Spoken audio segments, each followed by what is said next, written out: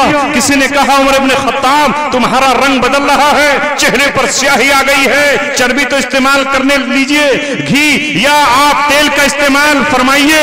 کہا میں اس وقت تک نہیں کر سکتا جب تک میری رعایا فقر و فاقے میں ہے، میری رعایا فقر و فاقے میں ہو اور میں شہد استعمال کروں، میں شربت استعمال کروں، میں چکنائی استعمال کروں، نہیں، میں بھی روکھی اور سوکھی روٹی کھاؤں۔ جب ان کو قرآن کی آیات یاد دلائی جاتی تو وہ یہ نہیں کہتے او سامنے والے تو کون ہوتا ہے جو مجھے قرآن کی آیت یاد دلا رہا ہے۔ ایک مرتبہ انہوں نے یہ کہہ دیا آج کے بعد کوئی شخص حضرت نبی پاک صلی اللہ علیہ وسلم کی بیویوں سے زیادہ مہر اپنا نہیں رکھ سکتے، جتنی نبی کی بیویوں کا مہر تھا اتنا ہی مہر رکھو گے۔ جب یہ خبر پہنچی تو ایک عورت آگے بڑھی اور حضرت عمر رضی اللہ تعالیٰ عنہ کو قرآن کریم کی آیت یاد دلائی اور یہ کہا کہ قرآن کریم نے تو یہ کہا ہے کہ تم ڈھیر سارا سامان بھی اپنی بیویوں کو مہر میں دے سکتے ہو، تو قرآن تو ڈھیر سارا کہے اور تم رسول اللہ کی بیویوں کی برابر مہر کہو۔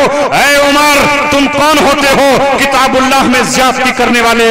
اسی وقت نظریں نیچے جھکائیں، اپنا فرمان واپس لیا اور لوگوں سے جا کر کہا آج یہ چپٹی ناک کی عورت نے عمر کو صحیح کر دیا، اسے قرآن کی آیت یاد دلا دی۔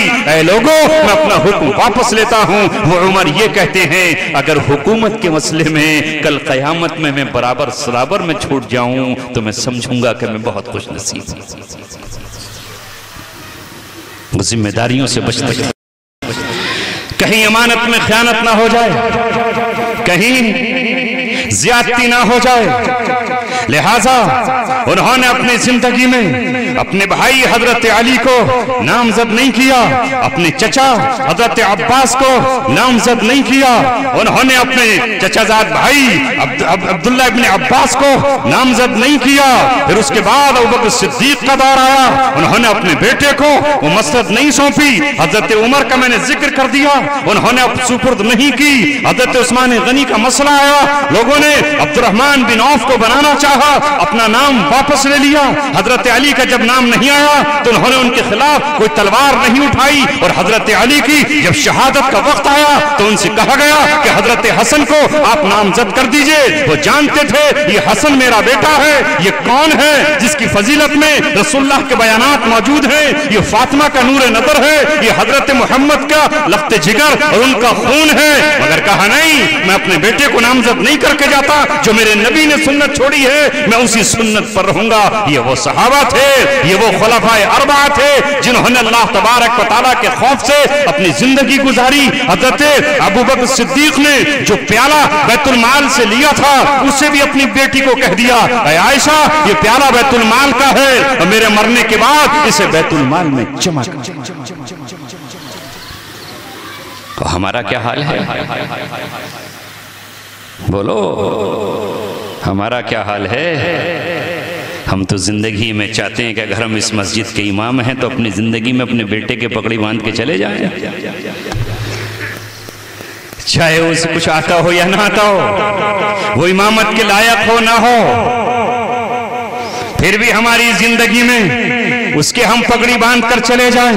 ہمارے بعد ہمارا بیٹا اور بیٹے کے بعد پوتا اور پوتے کے بعد پر پوتا، یہ ہماری آج چلی آ رہی ہے۔ یہ مسند ہم سے چھن نہ جائے، یہ ہم سے ہو نہ جائے۔ حکومت کے لیے ہم کٹورا پھیلائے پھرتے ہیں، کاسہ گدائی لیے پھرتے ہیں اور نہ جانے کس کس کو راضی کرنے کی کوشش کرتے ہیں۔ خدا کی قسم ہمارے اسلاف نے اس کو کبھی پسند نہیں کیا۔ اسلام کا اصول یہ ہے جو عہدہ مانگے گا اسے عہدہ نہیں دیا جائے گا، مانگنے والے کو نہیں دیا جائے گا۔ ہائے افسوس صد افسوس کہ ہم کون سی اسلام کی آج بات کر رہے ہیں؟ کون سا اسلام ہے آج؟ ہم نے اسلام کے تصور کو کہاں ڈال دیا؟ اور میں نے بات یہاں سے شروع کی تھی کہ وہ منافق کون ہے کہ جب امانت رکھی جائے تو اس میں خیانت کرے، اور چوتھی بات یہ ہے وَإِذَا وَعَدَ أَخْلَفَ، جب وہ وعدہ کرے تو اس کی خلاف ورزی کرے۔ کیا یہ آج چاروں کی چاروں چیزیں ہم میں نہیں پائی جاتی؟ کتنے لوگ ہوں گے؟ کیا اسے ہم نے دین کا حصہ سمجھا؟ دین ہماری نظروں میں صرف بس یہ رہ گیا کہ ہم چند رسمیں ادا کر لیں اور بس وہ دین ہے۔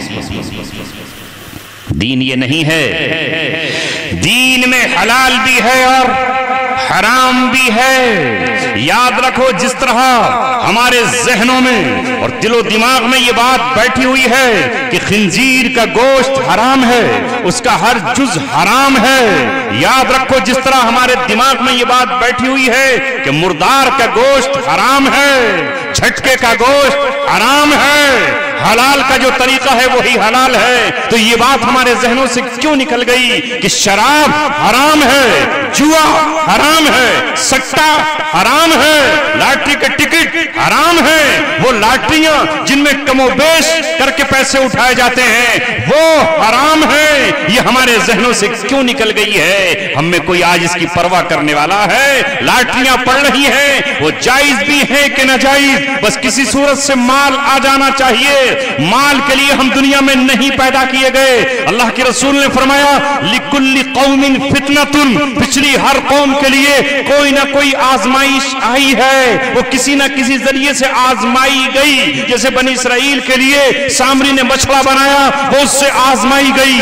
آپ نے فرمایا میری امت کے لیے جو فتنہ ہوگا، جو آزمائش کا ذریعہ ہوگا، وہ فتنۃ امتی المال، میری امت فتنہ مال سے آزمائی جائے گی۔ چلو مال بھی کما لیا، اب اس کی زکوٰۃ دینے کی فکر ہے۔ دیہاتوں میں تو مسئلہ نہیں جانتا ہی نہیں کوئی زکوٰۃ، کسے کہویں زکوٰۃ؟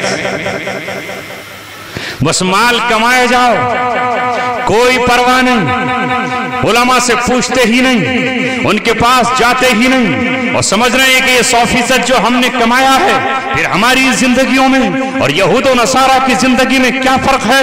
وہ بھی جس طرح چاہیں کمائیں، ہماری زندگیوں میں اور لالاؤں کی زندگی میں اور بنیوں کی زندگی میں کیا فرق ہے؟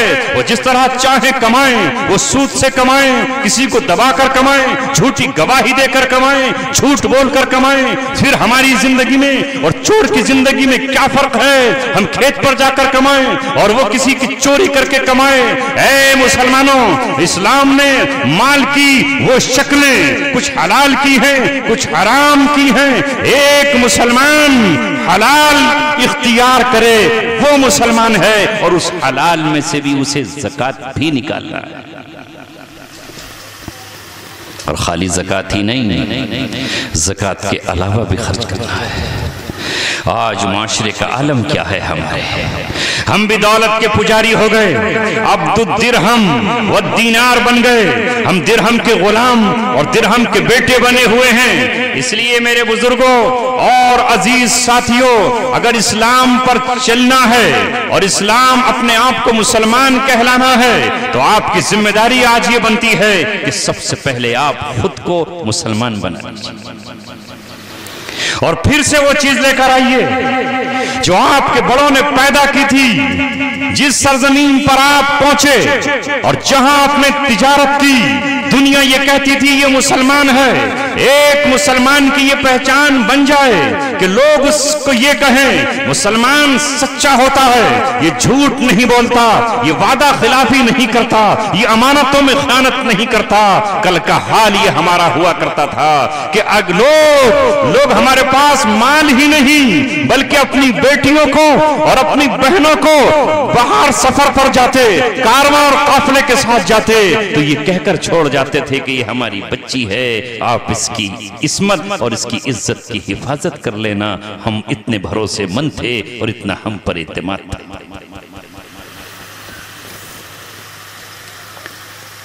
کہاں گئے ہم؟ کب بدلیں گے؟ کون سی چیز ہمیں جگائے گی؟ میں نے قرآن کریم کی ایک آیت پڑھی ہے، سن لو۔ اللہ نے فرمایا کہہ دیجئے قل جاء الحق وزهق الباطل ان الباطل کان زہوقا۔ حق آیا اور باطل گیا، اور باطل جانے ہی کے لیے ہے۔ میں نے مولانا ابوالکلام آزاد کی کتاب پڑھی، آپ کو بھی کہتا ہوں آپ اس کو پڑھ لینا۔ قرآن کا عروج و زوال انہوں نے کتاب لکھی ہے کہ قرآن کا ایک اللہ تعالیٰ کا ایک دستور ہے، اللہ تبارک و تعالیٰ کی ایک سنت ہے، اللہ تبارک و تعالیٰ کا ایک قاعدہ ہے، اور وہ اپنے قاعدوں کی خلاف ورزی نہیں کرتا۔ لہذا اللہ نے جو ضابطہ بنایا ہے، لن تجد لسنت اللہ تبدیلا، اللہ کی سنت بدلا نہیں کرتی، ولن تجد لسنت اللہ تحویلا، اللہ کی سنت کو موڑا نہیں جا سکتا۔ جو اس نے سنت بنائی ہے، جو چیز نفع بخش ہے وہ باقی رہے گی، وہ زندہ رہے گی، اور جو چیز نفع دینا چھوڑ دے گی وہ اپنی موت مر جائے گی اور فنا کے گھاٹ اتر جائے گی۔ اس کی مثال آپ کے سامنے ہے، یہ بلب ہے، روشنی دے رہا ہے، تو آپ نے اس کو یہاں پر لگا رکھا ہے، یہ فیول ہو جائے، نفع نہ دے، روشنی نہ دے، آپ اس کو کہاں پھینکیں گے؟ کباڑیے کو جا کر دے آئیں گے، وہ توڑ کر اس کے ٹکڑے ٹکڑے کر دے گا۔ یہ میرے سامنے مائک ہے، اگر یہ مائک بولنا بند کر دے گا، اسے اتار کر کے پھینک دیا جائے گا، اس کی جگہ دوسرا لا کر کے رکھا جائے گا۔ آپ کی بھینس اگر دودھ دیتی ہے تو آپ اس کی خدمت کریں گے، نہلائیں گے اور اس کو دھلائیں گے اور اس کو چارہ دیں گے اور آپ اس کی خدمت کریں گے۔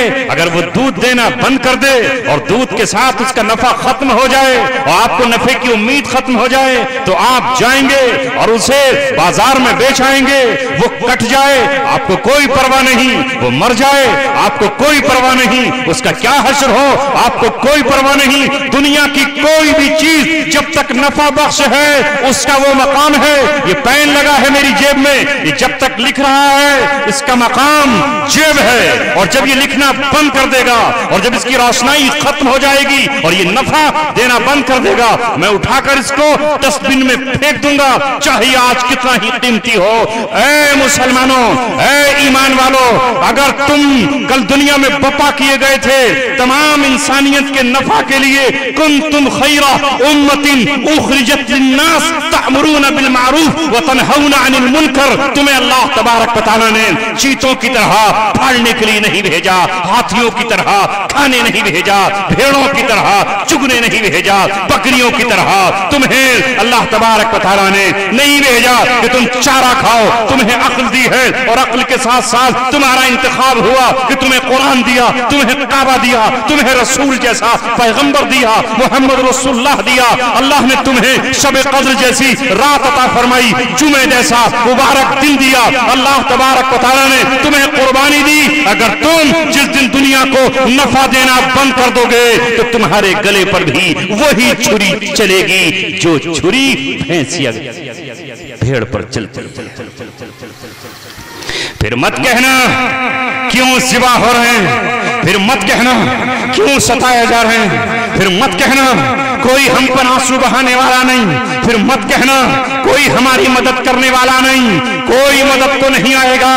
اللہ کو پکارو گے وہ کہے گا تم نفع بخش نہیں ہو، یہ جس سے ٹینٹ والے سے کرسی لے کر آئے ہو، اگر یہ کرسی ٹوٹ جائے گی یہ اپنا کام پورا نہیں کرے گی، وہ دو ٹھوکرے اور مارے گا اور کسی کباڑیے کو دے کر کے اس کو دے دے گا، تا وقت کہ اسے جلا نہ دیا جائے، اسے پگھلا نہ دیا جائے، دوبارہ اسے پھر فیکٹری میں ڈال کر پگھلایا جائے گا، پانی بنایا جائے گا، بھٹی میں تپایا جائے گا، پھر دوبارہ سے اس کو کرسی بنایا جائے گا۔ اے مسلمانوں، آپ سے کہہ رہا ہوں ہم نے نفع دینا بند کر دیا ہے، انسانیت کے ہم نفع بخش نہیں رہے، اپنے خاندانوں کو ہم نفع دینے والے نہیں رہے، اپنے محلوں کو ہم نفع دینے والے نہیں رہے۔ ہم نے بس یہ سمجھ لیا ہے کہ زندگی کا مقصد ہمارا صرف جانوروں کی طرح چارہ کھانا ہے، ہمیشہ ہماری پوری صبح سے شام تک کی جب تک وہ دو ہے وہ اس پیٹ کے لیے ہے، اس دوزخ کے لیے ہے، اسی کو بھرنے کے لیے ہے، اسی کے لیے ہے۔ ہیں بس اگر کسی کی بٹیا کی منگنی ہے تو وہاں کھانے کی پہلے پوری ترتیب بن رہی ہے،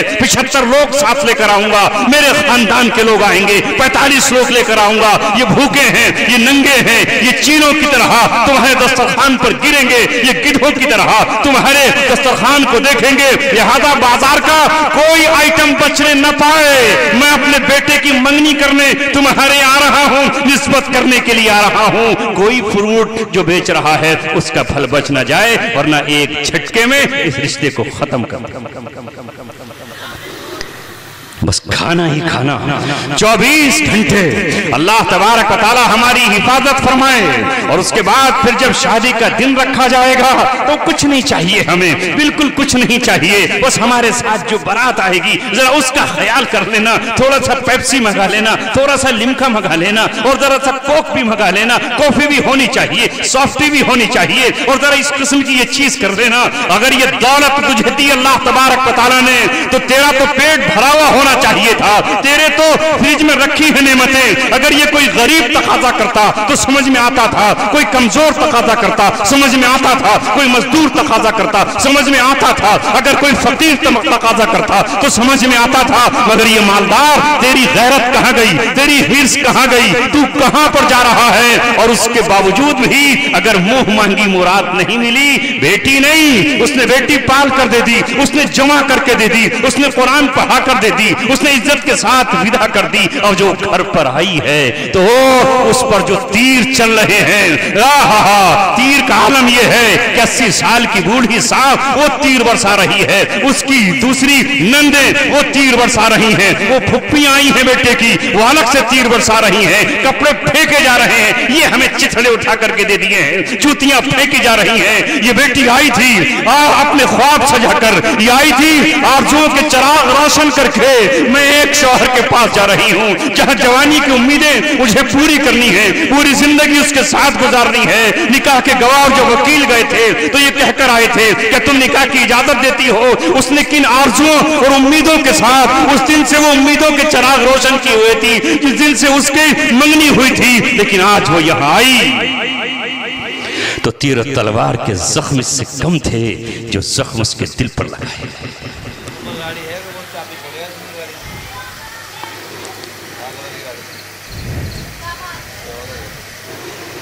کسی نے مجبور ہو کر خودکشی کر لی اور اس نے اپنے آپ کو جلا ڈالا. نتیجہ کیا نکلا؟ یہ بچی تو اپنی جان سے گئی، اور اس بچی کے گھر والے اگر طاقتور تھے، کسی چودھری صاحب MLA صاحب کے رائٹ ہینڈ تھے، تو انہوں نے جا کر تھانے میں رپورٹ درج کرا دی کہ جہیز مانگا. اس کی بہنوں نے، اس کی پھپھیوں نے، اس کی ماں نے، چچی نے، فلاں نے. آئی پولیس، جہیز ایکٹ میں پورا خاندان جیل میں پڑا ہوا ہے. 302 کا مقدمہ بھی ہے، چونکہ وہ مر چکی ہے، وہ جل چکی ہے. ہم ایسے نہ جانے کتنے لوگوں کو جانتا ہوں جن کے پورے گھر جیل میں اس طرح سڑ رہے ہیں. یہ نتیجہ ہے اس دولت کی حرص کا، یہ نتیجہ ہے سنتوں کے توڑنے کا، یہ نتیجہ ہے دیندار بیٹوں اور بچوں کو نہ دیکھنے کا.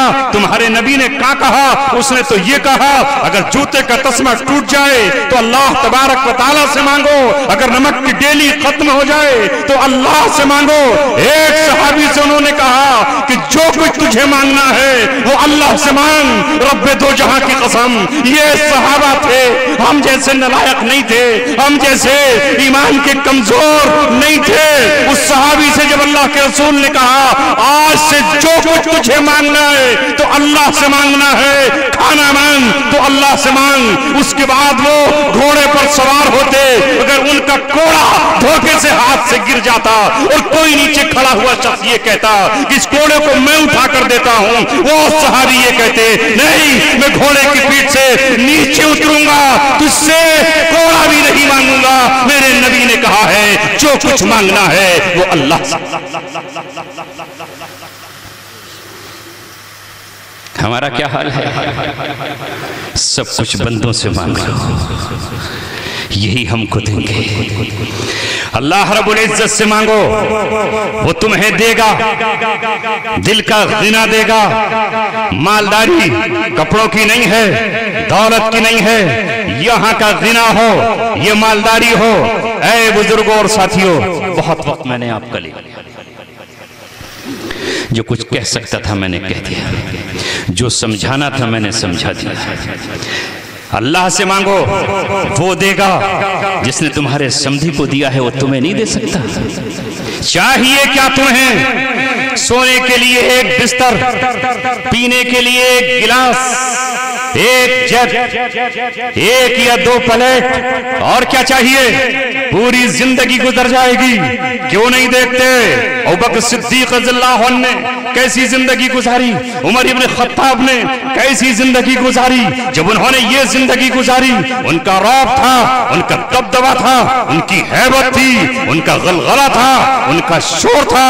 ایک مرتبہ ایک رومیوں کی طرف سے کوئی قاصد آیا حضرت عمر سے ملاقات کرنے کے لیے، وہ مدینہ منورہ میں داخل ہوا، مدینہ منورہ میں پوچھ رہا ہے مسلمانوں کے بادشاہ کا محل کون سا ہے، مسلمانوں کے بادشاہ کی کوٹھی کون سی ہے، مسلمانوں کے بادشاہ کے لیے قصر صدارت کہاں ہے۔ وہ پورے مدینے کو چھان رہا ہے، مگر یہاں تو کچھ جھونپڑیاں ہیں، یہاں تو کچھ شہتیر پڑے ہوئے مکانات ہیں۔ اسے کوئی قصر شاہی نظر نہیں آتا، اسے کوئی کسرا جیسا محل نظر نہیں آتا، اسے روم کے قیصر جیسا کوئی قلعہ نظر نہیں آتا۔ وہ پوچھتا ہے مسلمانوں کے بادشاہ کا مکان کہاں ہے؟ لوگ کہتے ہیں یہاں یہی مکان ہیں جو یہاں پر بنے ہوئے ہیں، جس میں پھونس ہے، چھپر ہے اور کھجوروں کی ٹہنیاں ہیں اور پتیاں ہیں۔ اچھا وہ کہاں ملیں گے؟ کہا وہ اس وقت ان کا معمول ہے قبرستان میں جانے کا۔ وہ دیکھ رہا ہے کہ قبرستان میں جاؤں گا تو اس نے کسرا کے دربار دیکھے تھے، اس نے قیصر کے دربار دیکھے تھے، جہاں ہٹو بچو ہے، گارڈ ہیں اور مخمل کے پردے لگے ہوئے ہیں، سواریاں ہیں اور چاروں طرف ہاؤ ہو کا ایک عالم ہے۔ سواری آ رہی ہے رستم کی، سواری آ رہی ہے دارا کی، سواری آ رہی ہے فلاں اور فلاں کی، فلاں گورنر آ رہا ہے، فلاں جنرل آ رہا ہے۔ یہ تو امیر المؤمنین ہے جس کے نام سے کسرا کے ایوان میں زلزلہ آ گیا ہے اور قیصر کی ٹانگیں جس کے خوف سے کپ کپا رہی ہیں۔ اس نے سوچا کہ اس کے ساتھ تو بہت تام جھام ہوگا، نہ جانے کتنے ہوم گارڈ اور کون کون سے باڈی گارڈ ہوں گے۔ لیکن جب وہ قبرستان میں پہنچتا ہے اسے کوئی نظر نہیں آتا، اسے کوئی دکھائی نہیں دیتا۔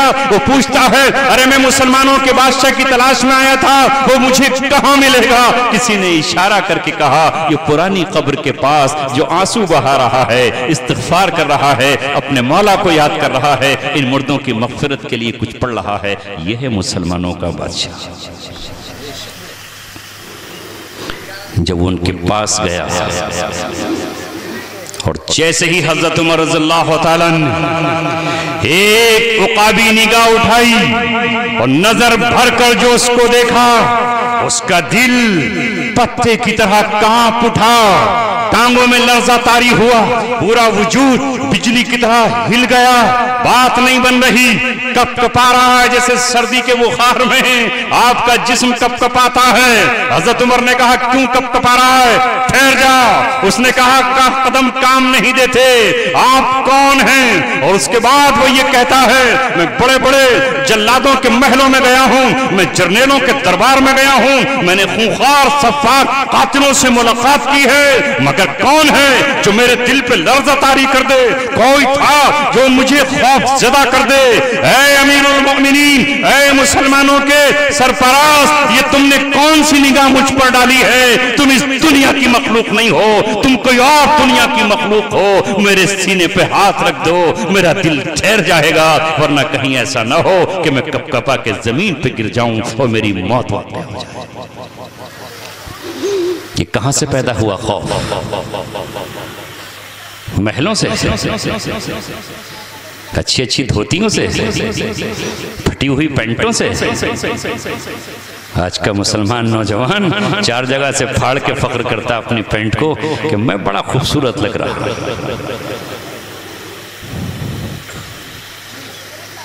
کان اپنے چھدوا کر اور ان میں عورتوں کی طرح رنگ پہن کر سمجھتا ہے کہ کتنی اچھی لگ رہی ہوں۔ اگر یہ داڑھی کے بال نہ ہوتے تو پھر میں رشتہ بھیجتی اپنا، تو پھر کوئی لڑکا مجھے اٹھا کے لے جاتا۔ نہیں دیکھتے اپنے نوجوانوں کے چھدے ہوئے کان، ہاتھوں میں پہن رہے ہیں چینیں پیتل کی سونے کی، کوئی گلے میں پہن رہا ہے، اندر سے دل زنانہ ہو گیا یا زنانی ہو گئی اس کی روح، اور فخر محسوس کر رہا ہے۔ یہ زیورات عورتوں کے لیے ہیں، وہ اس کے لیے بنائی گئی ہیں۔ تیرے نبی نے تجھے اجازت نہیں دی کہ سونے اور چاندی کے تو زیورات پہنے، محض ایک چاندی کی انگوٹھی جو 5.25 گرام سے زیادہ نہ ہو، اس سے زیادہ ہو تو وہ بھی حرام ہے، تو پہن رہے اور فخر کر رہا ہے اس پر۔ اللہ ہماری حفاظت فرمائے۔ جب ہاتھوں میں یہ چینیں آ جائیں تو قرآن کیسے آئے گا، حدیث کیسے آئے گی، رعب کیسے آئے گا، دبدبہ کیسے آئے گا، عظیمت کہاں سے آئے گی؟ لہٰذا آج معمولی سا کتا بھی بھونک رہا ہے اور یہ دیوار کے پیچھے بھاگتا ہے کہ دوڑو، کتا مجھ پہ بھونک رہا ہے۔ کتا بھونکتا تو سمجھ میں آ رہا ہے، بلی بھی بھونک رہی ہے، اور چوہا بھی مونچھ تان کر کے اس سے کہہ رہا ہے راستہ دے مجھے، ادھر کو میں جا رہا ہوں۔ تو یہ بیچارہ چوہے سے بھی کہہ رہا ہے چوہے صاحب آپ چلے جائیے، میں تھوڑی دیر کے لیے چھپ جاتا ہوں آپ کے بل میں۔ یہ حال ہمارا اے عزیزو، آؤ نفع بخش بن جاؤ، تمہاری زبان سے نفع ہو، تمہارے مکان سے دوسروں کو نفع ہو، تمہارے قلم سے نفع ہو۔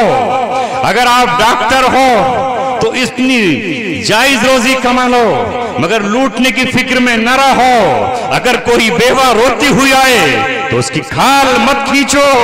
اگر کوئی معصوم یتیم بخار سے تڑپتا ہوا ہے تو بیجا اپنا بل بنانے کی کوشش مت کرو۔ ثابت کرو کہ مسلمانوں کا ہاسپٹل صرف مسلمانوں کا نہیں ہے، وہ انسانوں کا ہے۔ لوگ آئیں تمہارے یہاں، دوسرے دھرم کے لوگ آئیں، وہاں ہمارا آپریشن سستا ہو جائے گا، وہاں ہمیں دوا سستی مل جائے گی۔ تم دوسروں پر نچھاور کرنے آئے ہو، دوسروں پر بہانے کے لیے آئے ہو، رب سے لینے کے لیے آئے ہو۔ وہ جھنڈے جو تم نے 1400 برس پہلے اس طرح گاڑے تھے وہ آج پھر گاڑنے ہوں گے تمہیں۔ اپنے مال کو لے کر نکلو، ہاں زکوٰۃ کو لے کر نکلو۔ میرا انتظار مت کرو کہ میں رمضان میں آؤں گا تو مولانا صاحب آئیں گے اور جب وہ رسید لائیں گے تو ان کی کٹوا کر کے چھٹی کر دوں گا۔ زکوٰۃ تمہاری ہے، تمہیں ڈھونڈنا چاہیے وہ 8 مصرف جو زکوٰۃ کے اللہ تبارک و تعالیٰ نے بیان کیے ہیں۔ امام آئے نہ آئے، مدرسے کا محتمم آئے یا نہ آئے، کوئی سفیر آئے یا نہ آئے، رمضان کا کیوں انتظار؟ کہیں لکھا ہے قرآن میں، حدیث میں، اللہ کسی فقہ کی کتاب میں علماء کی موجودگی میں کہہ رہا ہوں کہ زکوٰۃ صرف رمضان ہی میں ادا ہوگی؟ کہیں لکھا ہے؟ اگر لکھا ہو تو بھائی مجھے دکھا دینا۔ ارے نماز تو اپنے وقت پہ ادا ہوگی، 1 منٹ پہلے اور بعد میں بھی ادا نہیں کر سکتے۔ روزہ 1 منٹ پہلے نہیں کھول سکتے اور 1 منٹ بعد آپ سحری نہیں کھا سکتے۔ اپنے وقت پر سحری اور وقت پہ افطار ہوگا۔ حج ایک ہی دن میں کرو گے اور دوبارہ وہ حج دوسرے دن میں نہیں ہو سکتا ہے، مگر اللہ تبارک و تعالیٰ کے پیغام پر، اس کے نظام پر قربان جائیے۔ اس نے یہ کہا کہ زکوٰۃ آگے کی بھی ابھی ادا کی جا سکتی ہے اور پچھلے سالوں کی نہیں دی ہے تو وہ بھی ادا کی جا سکتی ہے۔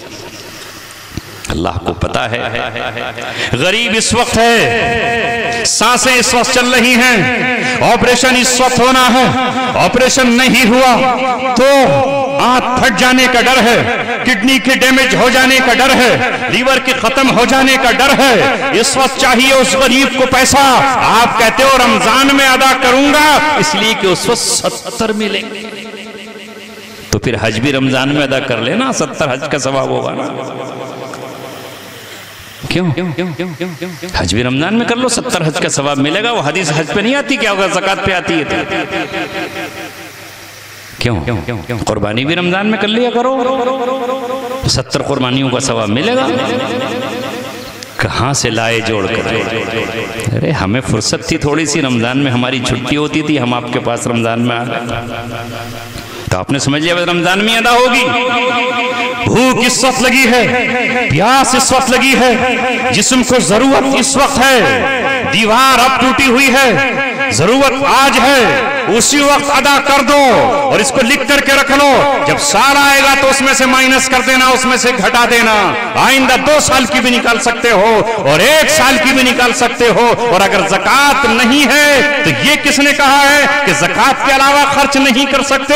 آج تو رمضان میں اگر کوئی پہلے عشرے میں پہنچ گیا, میاں میں تو آخر میں نکالتا ہوں, اور آخر میں پہنچا تو امام صاحب کہاں رہ گئے تھے, میں تو پہلے ہفتے میں فارغ ہو گیا. یہ حال ہے نہیں. زکوٰۃ اس کبھی بھی سال میں نکال سکتے ہو, اور جب آپ کا سال پورا ہوگا اس دن نکالو. میرے دوستو, بس ہم نے آج پتہ نہیں اس دین کو اپنا کیسا کھلونا بنا رکھا ہے, جیسے دوسرے لوگوں نے اپنے دین کو کھلونا بنا لیا نا, لعبا و لہوا. قرآن کہتا انہوں نے اپنے دین کو کھلونا بنا ڈالا, اس سے کھیل لیں. اسی طرح ہم نے بھی دین کو کھلونا بنا ڈالا. جو ہماری سمجھ میں آیا وہ دین میں داخل کر لیا, جو سمجھ میں نہیں آیا وہ دین سے نکال دیا.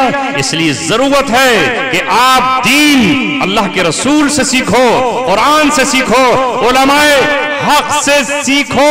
سب سے پہلے آپ کی زکوٰۃ, آپ کی خیرات, آپ کی امداد اور آپ کے پیسوں کا مستحق اگر آپ کے خاندان میں آپ کا قریبی کوئی رشتہ دار ہے, وہ مستحق ہے, آپ اس کو دیجئے. یتیم مستحق ہے, یتیموں کو دیجئے. مسکین مستحق ہے, مسکین کو دیجئے. کوئی بیوہ مستحق ہے تو بیوہ کو دیجئے. یہ آپ پر ذمہ داری بڑھتی ہے. زکوٰۃ آپ کی ہے, آپ کو ڈھونڈ کر خرچ کرنا ہے. جس طرح نماز آپ پر فرض ہے تو نماز کے لیے پانی آپ کو ڈھونڈنا ہے, مجھے ڈھونڈنا نہیں ہے. مسجد آپ کو ڈھونڈنا ہے, قربانی آپ کو کرنی ہے. تو میں آپ کا جانور لے کر نہیں آؤں گا کہ میں بازار جاؤں اور آپ کا جانور لے کر آؤں. آپ کو خود ڈھونڈنا ہے. اسی طرح اپنے مال کو خرچ کرتے چلے جائیے, اور جو شخص بھی اللہ تبارک و تعالیٰ پر مال خرچ کرے گا اس کا مال کبھی کم نہیں ہوگا. جس طرح علم بانٹنے سے کم نہیں ہوتا, مال بھی اللہ کی راہ میں خرچ کرنے سے کم نہیں ہوتا. بس اللہ تبارک و تعالیٰ مجھے اور آپ کو عمل کی توفیق عطا فرمائے. کریں گے عمل انشاءاللہ, یا بس پنچوں کی بات سر آنکھوں پر, پتنالا یہیں گرے گا؟ کریں گے نا کوشش. اگر انشاءاللہ آپ میں سے چند لوگوں نے کوشش کر لی, آج کا یہ جلسہ کامیاب ہوگا, علماء کی آمد کامیاب ہوگی. دل چاہتا ہے کہ آپ یہاں ایک ادارہ قائم کر لیں, ایک مکتب قائم کریں. آج بنیاد رکھیں گے, کل اللہ اس کو عالی شان بنا دے. آج سے کئی برس پہلے عمری کلاں میں رہا کرتا تھا, 1994 95 96 میں. وہاں میں نے ایک مسجد کی بنیاد رکھی, ایک مدرسے کی بنیاد رکھی. آج میں گیا تو میرا دل خوشی سے لہلہا اٹھا, جیسے کوئی اپنے باغ اور چمن کو دیکھ کے لہلہا اٹھتا ہے. آج وہ مسجدیں عالی شان بن گئیں, وہ مدرسہ عالی شان بن گیا. وہاں سے حافظ نکلے, وہاں سے قاری نکلے ہیں. انشاءاللہ اس بستی سے بھی ضرور انشاءاللہ, جیسے حاجی صاحب کے کریشر سے شکر نکلتی ہے, گڑ نکلتا ہے, اسی طرح آپ کے یہاں سے بھی دین کی شکر نکلے, دین کا گڑ نکلے, اس میں ہمارا بھی حصہ ہو. اللہ مجھے اور آپ کو عمل کی توفیق عطا فرمائے. وما علینا الا البلاغ المبین.